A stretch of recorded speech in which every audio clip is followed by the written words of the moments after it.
1480 KCIM Sports presents KCIM Sports Rewind. A look back at the week in high school sports, brought to you by St. Anthony Rehab Services. Here's Sports Director Jeff Blankman, John Ryan, and Jeff Honnold. Well, we are minus one sports director here today, so...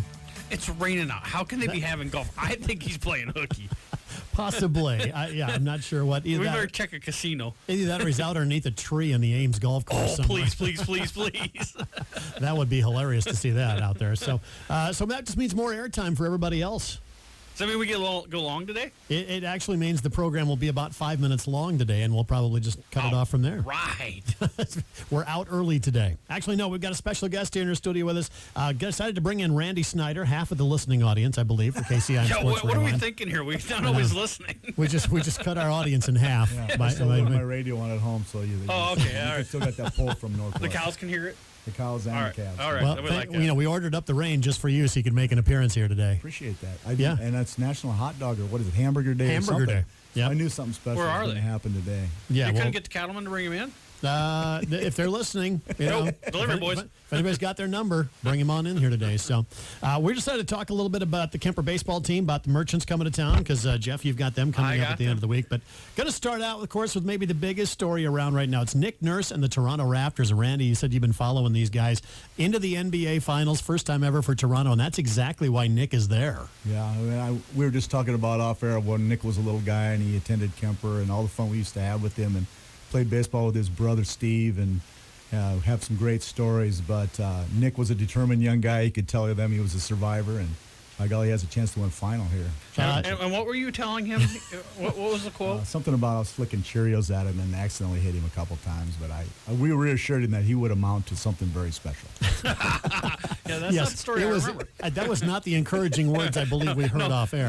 No, and so whenever I need to place a bet, I'm going to call you. That way I can bet the opposite, because if you were telling him he wasn't going to amount to anything, that's a pretty good run. Nick has done very well, and he's a lot to be proud of, and he was back here not too long ago. In fact, in 2016, he talked to our baseball team before the championship game, you can see why he's very successful on how he gets his guys pumped up, and he gave our guys a nice speech for that. So he's truly a remarkable man, and you can see how he can get guys gathered together and get them going in the right direction. The whole Nurse family's got to be just on cloud nine right now. Yeah, I know they all want to get a job with him. I talked to Steve at church one day, and he's hoping that he's up at UNI doing equipment manager up there for a long time, and he's hoping he'll get a job through Nick somehow too. So, but man, it has been a crazy ride. I don't know how he doesn't have like 10 ulcers.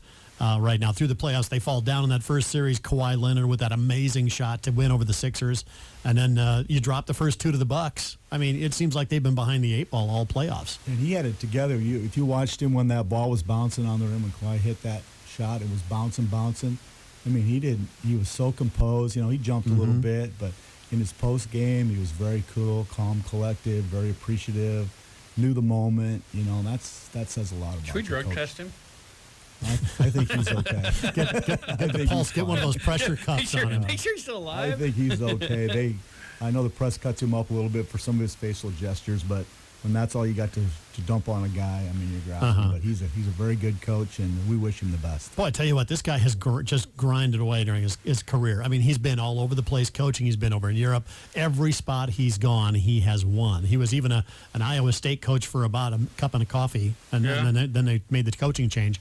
But, he's paid his dues. Iowa Energy won it there. Mm-hmm. Yep. Yeah, D-League.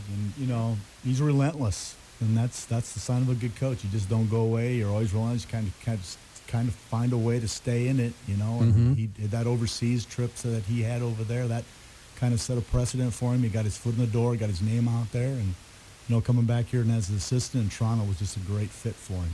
Yeah, it really was. Boy, he stepped into a great situation going on there after they were eliminated in the first round last year, and that's what precipitated the whole coaching change after they had a successful regular season. But, boy, give him a lot of credit for that. He's one of those guys, I think he would be successful in anything he did. Yeah, you'd have a hard time imagining he couldn't be. And then the Leonard pickup was huge. You got to have a little luck, but I hope they can keep him in town after they win this whole thing, and they can add to it. And Nick can build himself quite a pedigree there. Yeah, no kidding. But that's going to be fun. Thursday night is the opening game.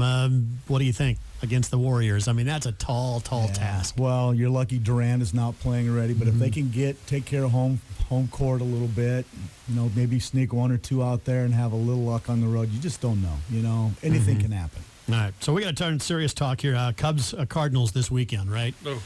Both of you scowl at the thought of that right now. My Cardinals aren't playing very well right now. And the Cubs are struggling a little bit here have lately. Lost 3 in a row too, but they score a lot of runs. There's so much balance in baseball anymore, and anybody can get out at the right time. Cubs were 10 games over, and the Cardinals were like right there on their heels. Seemed like right after the series with the Cubs, they kind of fell apart. Actually, in the Cubs series, they fell apart. Yeah. When you're a team built on pitching and you take one of your starting pitchers and have to move to the bullpen, you're in trouble. So I think they're bringing up a left-hander for Wednesday to start. So they're bringing a rookie up, and they're just trying everything right now to That to is find so something. un-Cardinal-like. And the pitching's really, really good. But again, I told you the other night they had the Braves down and went to their closer Hicks, who throws 105, and he gave it up. So they find ways to lose right now, and they'll get it turned around. They're a nice young team, but they're in that spiral right now, and it takes a little bit when you're young to learn how to get that. Something you might know a little bit about as well with your young teams. It's a division that's loaded. You just really can't count anybody out. And they go to Cincinnati here the other day and lose 2 out of 3, and Cincinnati's starting to put it together a little bit. There's so much balance, and it was ever hot at the end. I know the Cubs hit a ton of home runs, but you look at their pitching staff. Yesterday was Hamels, and he struggled with the Astros a little bit, but if they don't score 6 or 7 runs, it's really tough for pitchers to hold them under 4. So being a coach, would you rather have a team that scores a ton of runs or have a great pitching? I know the balance in there would be the greatest, but if you had your choices, which one would you rather ride? I'd rather have pitching and defense because that's the most consistent thing, I think. You're in every game if you pitch and catch. If you can figure out a way to scratch across a couple runs, you can beat a lot of teams, but pitching and defense will get you a long ways. Bullpen, especially for the Cubs, has really struggled at points this year, and that's still just got to be a source for Joe Madden to go, when do I do it? When do I pull the trigger? Yeah, man, they're using Cheezick a little bit, that sidewinder a little bit, and Morrow doesn't look that he's coming back anytime soon. So they've got a lot of money vested there in that closer role. And Kimbrel and some of them guys are still out there. It'll be interesting to see, after the draft deadline here, that if somebody doesn't get aggressive and get one of those guys. Yeah, it's going to be fun to see. Once again, that's a Cubs-Cardinals series this weekend here coming up, so we'll have that for you on KCIM. Let's talk a little baseball. Kemper baseball this year, of course, it's been an up and down weather spring. I mean, how brutal has it been for you guys? But you guys have a little advantage at Kemper. Yeah, we were very fortunate. They finished that field house 3 years ago, and it's big enough in there for us to get 30 guys in there and get a lot done. And, we've had our practice times, but at Kemper we have so many other successful sports going on. Girls soccer still going. Golf went deep. Tennis was very good, so we have to share with them, but it's a great asset for us. And, we did get some time. Scott Parcher's back at the stadium working in there, and he keeps it very good shape. And we can still hit outside, and he's very good about letting us on the field. But sharing it with Carroll High and the Merchants coming to town this week too. It's going to be kind of it's tough, but we make it work. Yeah, we'll talk about that traffic that happens on that field here in just a minute. But go back to the field house. How quickly can you transform that from like tennis into a baseball practice facility? What does it take? Oh, it doesn't take very much at all. Matt Gredeman has the tennis guys in there, and they'll pull the posts, and away we go. I mean, it's right there. Drag them behind, and the nets come down for the baseball. It doesn't take hardly anything. Matter of 10 or 15 minutes, we can have it set up for baseball or tennis or basketball or whatever really works. It's really a great facility. If anybody hasn't had a chance to see that, you really need to see it. It's really nice. And if you went to the Kemper Ball, they use it as an event center too. So it really serves a lot of great purposes for us. So anybody else have that kind of facility available to them? Well, my son Reese goes the Morningside. I mean, on the high school level. They don't have the Des Moines like area has it, and the bigger schools all have one. But to get into this size, no.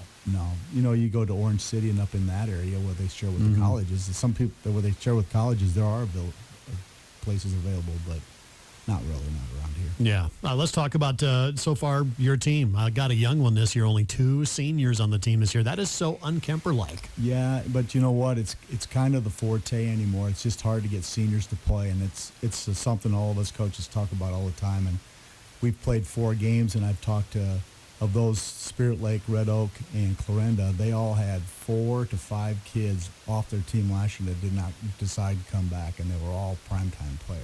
Wow. And, it's everybody. It's their choice as seniors not to play for whatever reason. It's their choice as underclassmen to specialize on maybe basketball or something, or it's their choice just to take the summer off. I mean, it's just the way it goes. Our numbers are very good. We have 38 kids, which is about 8 or 9 more than we usually get. Mm-hmm. But our older kids, it's really hard to keep them out. So a lot of the surrounding states have spring baseball. I know there's been discussions of baseball and softball moving to spring and maybe swapping. Do you think that would help your numbers, or is that something you guys aren't even interested in? It'd cut into your farming time probably. Yeah, everything cuts into that, but that's okay. Well, he hasn't been doing much farming lately, so. Yeah. Get your airboat. Just chasing the ducks out of the planter line. But, that's always talk. I think we may be the only state, and Mr. Pomeroy can call in and tell me if I'm wrong or not, but I think we're the only state left that plays summer baseball, and I would really like us not to change that. I think maybe a possibility would be to move like tennis and golf to the fall, or something in that nature. I know there'd be more competition for football, which numbers seem to be falling in that too a little bit, but I really like the summer program. Obviously the weather is always a factor, but we're just figuring out, we've got one rain out with Harlan already. We're going doubleheader. Tonight's a single with Lewis Central. We're probably going to doubleheader. There's all kinds of ways around the weather thing if we work at it, but and sports specialization has taken a chunk from you guys too. Yeah. Because everybody uses the summertime to work on other sports. And the basketball is huge. There's lots of basketball camps. But and we have guys go to football, and we've had them in the past, and we just tell them, give us plenty of heads up, let us know you're going, and you can go. But when you come back, you've got to realize that, you've missed, so you have to sit a little bit. But we don't discriminate. We want the kids out. We'll do whatever we can to make them out. We've talked about making them pitchers only. You only pitch during the weekend, every weekend's off, or vice versa, or whatever we can do to get guys to multi-sport. Coaches and I talked about this the other day, that we looked at all our guys, and every one of them is a multi-sport athlete. So we got, with our numbers at Kemper, and they're pretty good, but we still need all our guys participating in all sports. Now, talk about your youth. It's always fun when you get those young guys playing. You have a lot of enthusiasm. You got to kind of bite your lip a little bit, because you're going to have some errors. You hope maybe they're aggressive errors, but talk about how fun it is with the young guys when they first get out there. Well, you don't have to worry about parking spots because they're not old enough to drive to the game. So you can park right up front. But our guys, it's fun. It's fun coaching young guys. And, they're going to make mistakes, and we just encourage them to make mistakes. If they're not afraid to make mistakes, then they'll stick their nose in and they'll get after it. So, yeah, it's fun. But the other thing that's really rewarding is seeing our couple seniors that we have and our older kids. We have a few juniors, too, that take that leadership role and take those guys under their arm and, hey, tell them, that's not the first time that's ever happened when something bad happens. So Let's they've go all watch got my stories. highlight film. Exactly. It's all good. And they're young. We looked around the field the other night when we went to Spirit Lake, and we had 4 sophomores and a junior on the infield. Or sometimes it's 5 sophomores and a junior. Yeah, when has that ever happened? But it's exciting as long as we can keep those guys interested.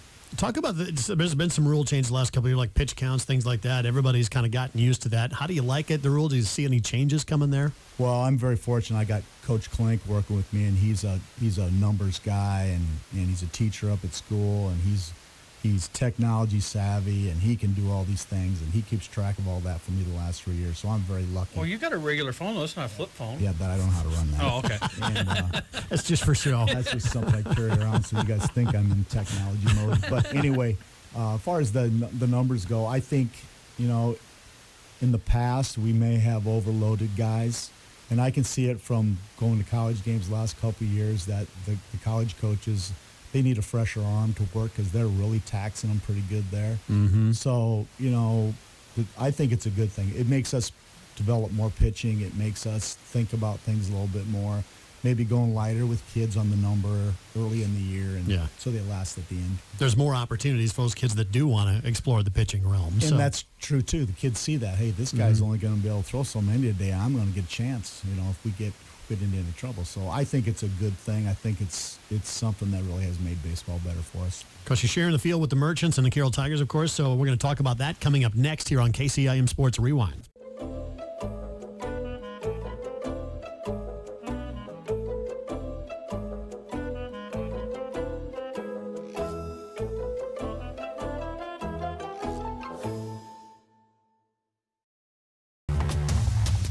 It's KCIM Sports Rewind. It's John Ryan, Jeff Honnold, and Randy Snyder, Kemper baseball coach, joining us here.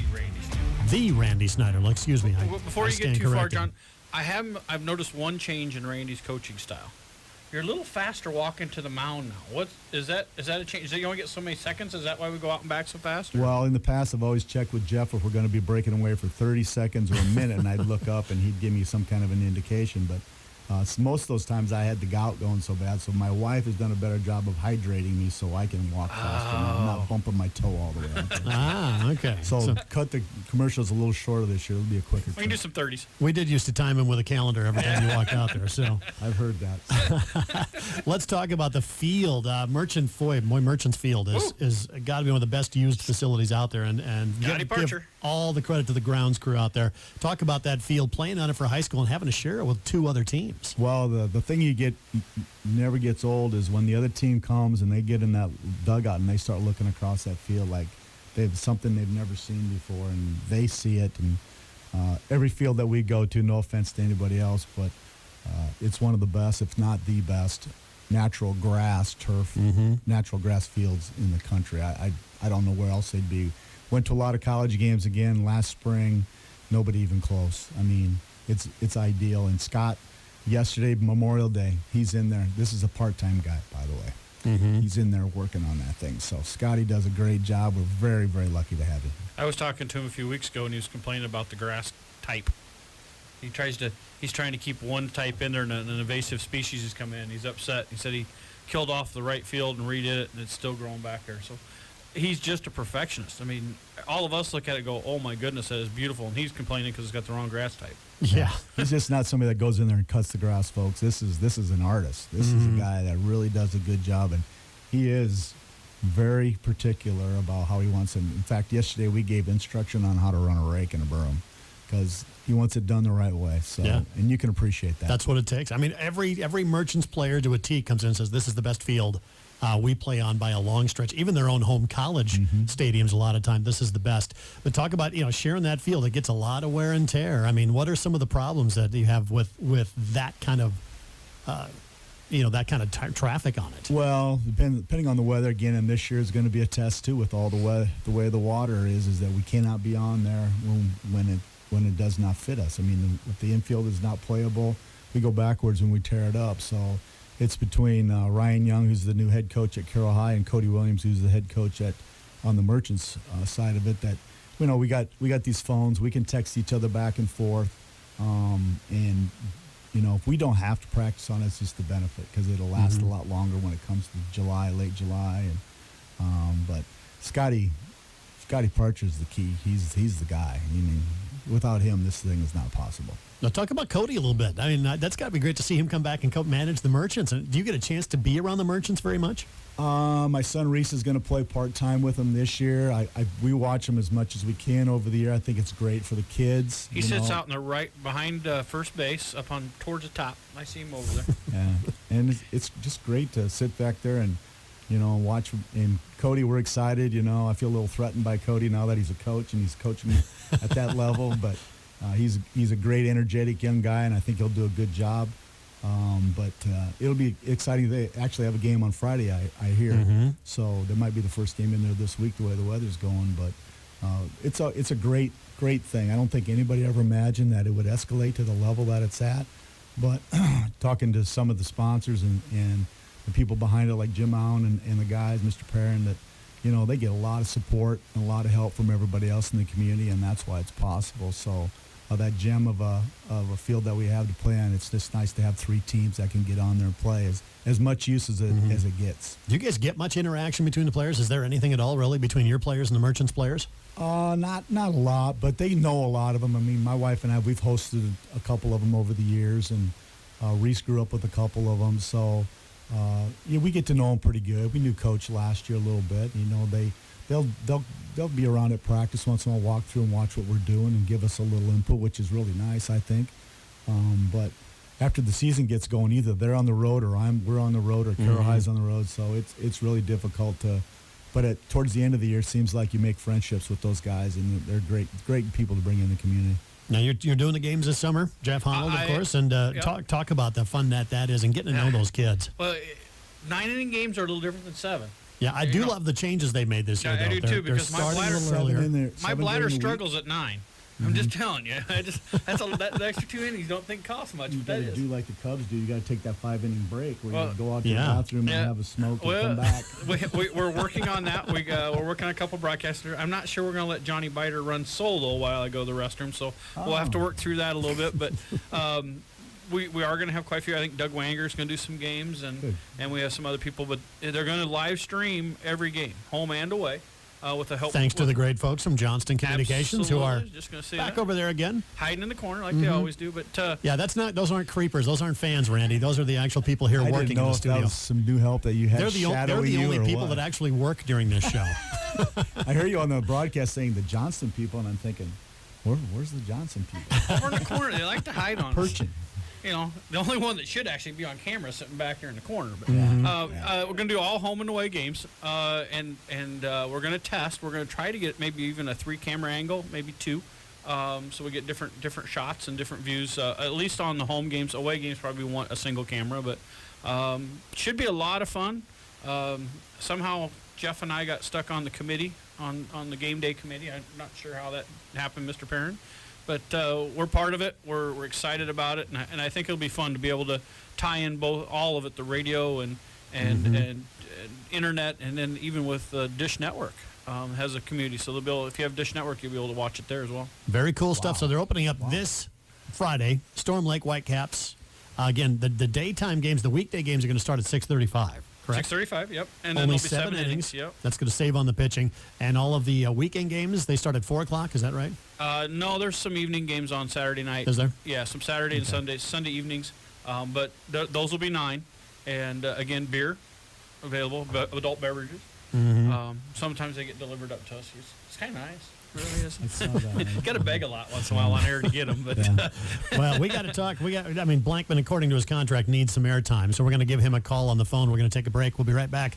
Jeff, we hopefully find him underneath a tree somewhere, avoiding the rain showers. Just tell me there's a lightning strike going over top, not hitting him, but just enough to scare him. In my head, that's the way it's working anyway. So we'll find out if that's true coming up. Hang on.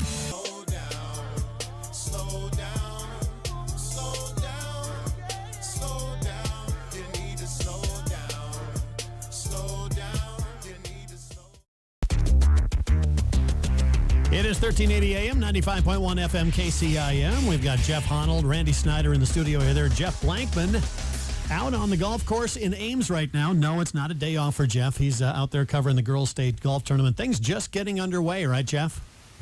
Yeah, and actually, I don't think I'm on a golf course. I think I'm in a lake. That's where you normally golf from. Yeah, absolutely. But it is wet, folks. I'll have some pictures. There are streams where there's not supposed to be streams running through the fairways. There's standing water everywhere here at the Ames Golf and Country Club. Katie Schweers from Kemper just teeing off on hole number 1. We were delayed about 45 minutes with the start today because of the storm that came through. We're going to get a window for a little while. They're talking another storm blowing through at about probably 3 o'clock this afternoon. Going to try to get as many holes in here as what they can. Did hear from Mara Mashing, from Carroll. They're down at Otter Creek in Ankeny, which is where I'll be heading here in a little while. They're in a lightning delay there. Same with Kevin Langdorf and Ike Manning over at Marshalltown. They're in a lightning delay there today, too. So everybody going to be kind of in the same boat. It is wet. I mean, literally, there are rivers running through the course right now where they're not supposed to be. Well, that's going to be certainly a challenge for everybody out there. But avoiding the whole weather situation. Give us an outlook on how teams are expecting to do at the state tournaments.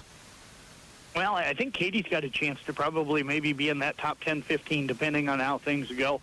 I think Carroll High has a shot to be top 5. IKM Manning, probably the one kind of newbies.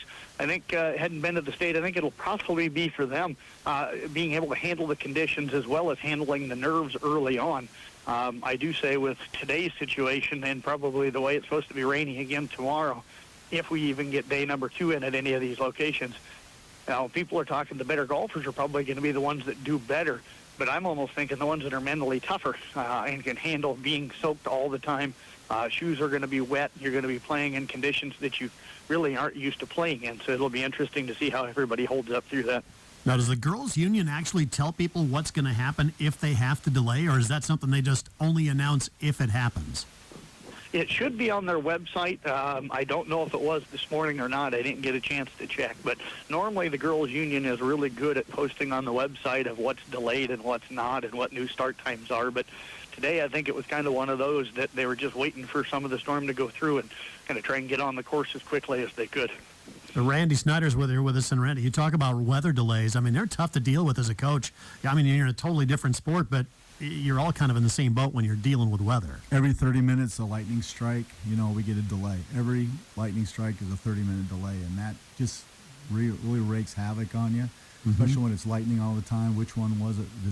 Is it safe, And obviously it's a benefit to the kids, but it's one of them things. It's also safety that we watch out for them. And I don't know what it's like on a golf course, whether they go by thunder or whatever, but back in the day with thunder and lightning, we played all the time, and the last 10 years they've really taken it seriously that we need to be more safe with the kids. Talk about what that mentally does to an athlete. Do you just let them sit there through that, or what do you do as a coach? Well, we've had them slip and slide in the water spots outside, and we've had a deck of cards. We usually teach a guy to juggle, stuff like that, but you got to stay loose. You got to be goofy. I mean, the pros, they'll go back in the locker rooms or the clubhouses and play cards, but just finding a way to stay loose and, stay mentally focused and prepared is very difficult for a 13 or 14-year-old when they're playing, but... So do you take extra uniforms in case you do have like a rain and they get soaked? Can they change into something else, or you just kind of tell them to lump it? They're young. Well, they'll bring 3 sets, but I don't think we've ever changed, come to speak of it. I think I changed last week, but it's kind of as we go. But they don't. The umpires are usually are pretty reflective of what the weather. If it's raining hard, we're usually off that field. Pomeroy's not going to stay out there in the rain.